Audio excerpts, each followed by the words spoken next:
I was born in 1962 in a modest suburb just outside of Los Angeles. My earliest memories are of a two-bedroom house with peeling paint and a small lemon tree in the yard that my father was endlessly proud of. He used to say, "If this tree can grow in this soil, so can we."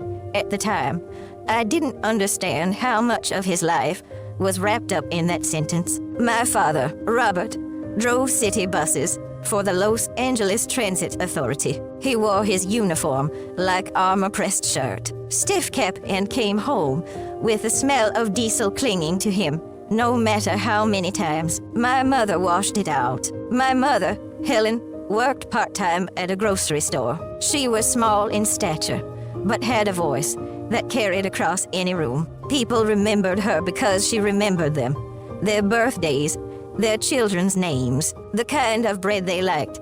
We were a middle-class family in every sense. We had just enough to pay bills, sometimes enough to go to the beach, but never enough to feel secure. My parents talked about money in whispers at night when they thought I was asleep. Rent, car repairs, groceries, each number added tension to the walls. I grew up with two brothers, both younger than me. Being the oldest meant I learned responsibility early. I was the one who had to help with homework, fold laundry, and keep an eye on dinner when Mom was working late. Sometimes I hated it. Other times, I loved being the one who could calm my brothers when storms rattled the windows or when Dad came home too tired to smile. California in the 1970s felt like a contradiction. On TV, the state was all palm trees, Hollywood glamour, and golden beaches. But our neighborhood told a different story. Working people, cracked sidewalks, families who patched things together. The air smelled of gasoline and fried tortillas from the small taco stand down the block. On Saturdays, I rode my bike to the library, losing myself in stories that promised bigger worlds. Books became my way of dreaming without leaving. School was where I first realized the difference between kids who had enough and kids who didn't. Some girls wore new dresses, their hair braided with ribbons that matched. My clothes were mostly hand-me-downs from cousins. At lunchtime, when other kids bought hot meals, I often opened a brown paper bag with a peanut butter sandwich and an apple. I used to feel embarrassed, but now, looking back, I think of how carefully my mother made those sandwiches, always slicing the apple so it wouldn't brown too quickly. By the time I turned 15, I was already working part-time. My first job was at a small diner, bussing tables and refilling coffee cups for men who looked older than they probably were. My feet ached every night, but when I handed my mother the few dollars I earned, she kissed my forehead as if I had handed her gold. That money went straight to bills, though sometimes she'd tuck $1 into my pocket and whisper, "For you. Don't tell your father." My teenage years were shaped by contradictions, hope and fear, love and arguments, dreams and the limits of money. I remember one night in 1978, lying on my bed listening to Fleetwood Mac on the radio, wondering what my future would be. College seemed like a luxury. Marriage seemed inevitable. But deep down, I wanted something else, my own story, my own chance to matter. I turned 18 in the summer of 1980, a year when California felt both restless and full of promise. Gas prices were climbing, interest rates were high, and people talked constantly about the economy. But I was too young to be worried about policies or numbers. My world was still small. Our house, my part-time job at the diner, and the secret daydreams I kept tucked inside my journals. That summer I graduated high school, walking across the football field in a borrowed gown that smelled faintly of starch. My parents clapped loudly from the bleachers. My brothers whooped like wild animals, and for a brief moment I felt the same pride rich kids must feel when their names are called. But when the ceremony ended, reality returned. College wasn't in the cards. My grades were decent, but tuition was impossible. Financial aid only went so far, and even then my parents couldn't imagine debt of that scale. So instead of moving into a dorm, I moved into adulthood one paycheck at a time. I kept working at the diner, then picked up an afternoon shift at a department store. By 19, I had saved enough to buy my first used car, a faded yellow Pinto with a stubborn starter. It wasn't much, but it gave me freedom, a way to drive down Pacific Coast Highway with the windows down, pretending I was part of the California dream. The postcards promised it was at the diner. During a Friday night rush that I first met Daniel. He was sitting at the counter, a construction worker still in his dusty boots, eating meatloaf and mashed potatoes like it was the best meal of his life. He had a broad smile, shoulders that filled his shirt, and a voice that carried without effort. When I refilled his coffee, he said, "Thanks, sweetheart," in a tone that didn't feel cheap or dismissive. It felt warm, familiar, almost protective. Over the weeks, he became a regular, always after his shift, always ordering the same meal. We started talking first about the weather, then about music, then about the lives we wanted. He was 3 years older than me, already working full-time, already talking about saving to buy a small house. He didn't strike me as flashy or reckless. He was steady, and steady was exactly what I thought I needed. By 21, we were married in a modest ceremony at a local church. I wore a borrowed dress that my aunt had altered for me, and he wore a rented suit that fit just a little too tightly in the shoulders. We didn't have money for a honeymoon, so we drove north along the coast and spent 2 nights in a cheap motel with creaky beds and salt air blowing through the windows. I remember thinking, this is the beginning of something we'll build together. Our first apartment was a 1-bedroom on the 2nd floor of an aging complex. The carpet was worn, the plumbing unreliable, and the neighbors loud, but it was ours. We ate spaghetti 3 nights a week because it was cheap. On Fridays, when we got paid, we treated ourselves to pizza and a rented VHS tape. We didn't have much, but we had each other, and that felt like enough. I found work as a receptionist at a small insurance office. It was dull answering phones, filing papers, but it came with a steady paycheck and health benefits, which felt like gold. Daniel kept working construction, taking on overtime whenever it was offered. We dreamed about saving enough for a down payment on a house, though every time we got close, an unexpected expense wiped us out. Car repairs, medical bills, rent increases. In 1984, our first child, Jason, was born. I was 22. Holding him in my arms, tiny and fragile, was the most terrifying and beautiful thing I had ever done. Suddenly, every dollar, every choice, every argument mattered more. Nights became endless cycles of feeding and rocking, while Daniel worked longer hours to cover diapers and formula. I returned to work after 6 weeks, leaving Jason with my mother during the day. The guilt was constant, but so was the need for money. By the mid-80s, the apartment felt too small for a growing family. We moved into a modest rental house with peeling paint and a backyard big enough for Jason to run in. Rent took half of Daniel's paycheck, but the space felt like freedom. We planted tomatoes in the yard, hosted barbecues with friends, and pretended we were doing better than we really were. Then came the layoffs. California construction slowed, and Daniel's company downsized. He was out of work for nearly 6 months, and the tension in our house thickened with each passing week. Unemployment benefits covered little, and I picked up extra shifts at the office. At night, we argued about bills, about groceries, about which ones could wait. Some nights, we didn't talk at all. Silence can be louder than shouting, and ours was deafening. But we held on. Daniel eventually found work again, though at lower pay. We adjusted, we sacrificed. Vacations were trips to the local park. Christmas gifts were smaller, birthdays simpler. Yet, in those stripped-down moments, I began to realize something. Survival itself was a kind of love story.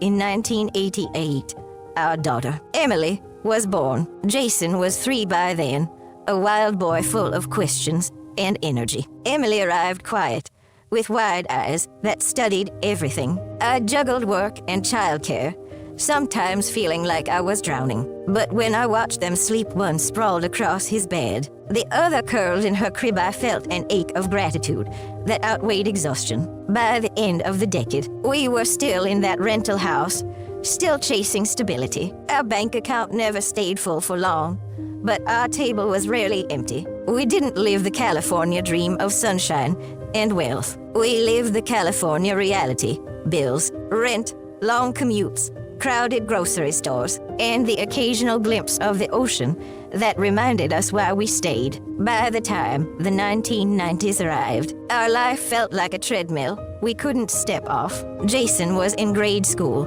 Emily in preschool, and our house felt too small for the amount of noise inside it. Daniel worked longer shifts, often leaving before sunrise and returning after dark. His shoulders slumped with exhaustion. I handled the mornings, packing lunches, tying shoelaces, rushing them out the door, and the evenings, homework battles, baths, dinners scraped together from whatever was cheapest at the grocery store. We dreamed of buying a house, something with a yard and a fence. But every time we saved a little, life found a way to take it back. In 1992, our car broke down beyond repair. In 1993, Daniel slipped on site and injured his back. In 1994, I needed surgery after complications from Emily's birth that had lingered for years. Each time we thought we'd caught up, another bill, another crisis. That's what being middle class felt like. You weren't starving, but you were always one accident away from drowning. Still, there were moments of joy that stitched the hard years together. Jason scored his first goal in soccer and ran across the field beaming like he had just won the World Cup. Emily sang at a school play, her little voice high and proud, and I thought my heart might burst. Daniel and I still had nights where we laughed until our stomachs hurt, especially when the kids said something absurd. Those were the moments that reminded me why we fought so hard to hold everything together. By the late 90s, Jason was in middle school, Emily in elementary, and we were staring down the reality of high school and, beyond that, college costs. Daniel's back injury lingered. He couldn't lift heavy loads the way he once had, which meant fewer hours and less pay. I picked up side work babysitting for neighbors, selling homemade pies at church events, typing invoices for a friend's small business. Every dollar mattered. Every coupon clipped felt like a small victory. Then came the year 2000. People were worried about computers failing, banks crashing, planes falling out of the sky. The Y2K scare, they called it. For us, nothing dramatic happened. We rang in the new year with a cheap bottle of champagne and two sleepy kids, half watching fireworks on TV. But I remember thinking, maybe this new century will be kinder to us. It wasn't. In 2001, Daniel's construction company laid off dozens of workers. He was among them. He tried to find steady work, but jobs were scarce, and the competition was fierce. He took whatever he could get: painting, handyman gigs, part-time shifts with a friend's landscaping crew. Some weeks, he made enough. Others, barely anything. His pride took a hit, and with it, his temper. He wasn't cruel, but the frustration simmered, spilling into small arguments that left us both raw. I started working full-time at the insurance office, moving from receptionist to office assistant. It wasn't glamorous, but the paycheck came every 2 weeks like clockwork. And it meant health insurance again. I carried guilt for leaving the kids alone after school. Guilt for not being home to make dinner. Guilt for every moment I wasn't everything they needed me to be. But I told myself, this is survival. Jason entered high school in 2003, Emily in middle school. They were growing faster than I could keep up. Jason wanted to play sports, but the fees, uniforms, travel, they were all extra expenses we couldn't afford. Emily wanted art classes, paint supplies, field trips. I tried to say yes as often as I could, but many times the answer was no. I saw the disappointment in their eyes and hated myself for it, even though I knew we were doing our best. By 2008, the recession hit, and it felt like the floor dropped out from under us. The housing market collapsed. Friends lost their homes. Neighbors moved away overnight. Our rent went up while our income went down. Jason was graduating high school that year, ready for college, but the loans were terrifying. He went to community college first, working part-time at a hardware store to help cover costs. Emily followed 2 years later, studying nursing, also juggling part-time jobs. I admire their resilience. They were learning the same lessons we had. Too young, too fast. Through the 2010s, Daniel's health declined. His back pain turned chronic, his mobility limited. By 2015, he was officially declared disabled and received some benefits, but it wasn't much. The man who once built houses with his hands now struggled to carry groceries. I became both breadwinner and caregiver, balancing bills with doctor's appointments. My job with his pain. I watched him shrink not in body, but in spirit. Some days he apologized over and over, saying, "You didn't sign up for this." I always answered, "Yes, I did." We signed up for each other. Jason eventually transferred to a state university, graduating with student loans that would take him a decade to pay off. Emily became a nurse, working long shifts that left her exhausted but proud. They built their lives slowly, cautiously, carrying the lessons of our household with them. Jason married in 2016, Emily in 2018. Both gave us grandchildren in the years that followed. And suddenly, our house, once too small, once too quiet, was filled with toys and laughter again. Then came 2020, the pandemic. California shut down, streets empty, fear heavy in the air. Emily worked on the front lines, her face bruised by masks, her voice hoarse from long hours. I prayed every night for her safety. Jason lost work temporarily, struggling to support his family. Daniel, already vulnerable, stayed indoors for months. We sanitized groceries, waved to neighbors from across the street, and learned the quiet rhythm of survival once again. Now, in 2022, I turned 60. I sit on the porch of the small house we finally managed to buy after decades of renting, watching my grandchildren chase each other in the yard. My hair is gray, my hands lined, my back stiff. But my heart is stronger than it ever was. I look back at a life of constant ups and downs. The struggles to pay bills. The nights I cried quietly, so no one would hear. The mornings I woke determined to keep going. The small victories that felt like miracles. I was never rich, never famous, never extraordinary in the world's eyes. But I built a family, held it together through storms, and taught my children what resilience looks like. If you ask me now what my greatest achievement is, it isn't a house, or a job, or a bank account. It's this, that through every high and low, every crisis, and every joy, we never let go of each other. We bent, we cracked, but we did not break. And as I watch my grandchildren laugh, I know that was enough.